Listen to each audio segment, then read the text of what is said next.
Good handle. Good handle. That call, good handle from Capcom Joshua Kutrick, indicating that the crew now has the ability to initiate an abort manually if needed. All looking good so far.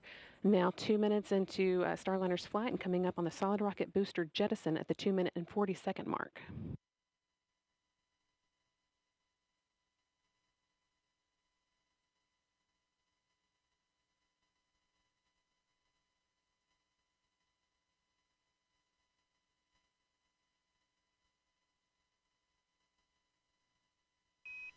CLG and yet good trajectory. CLG.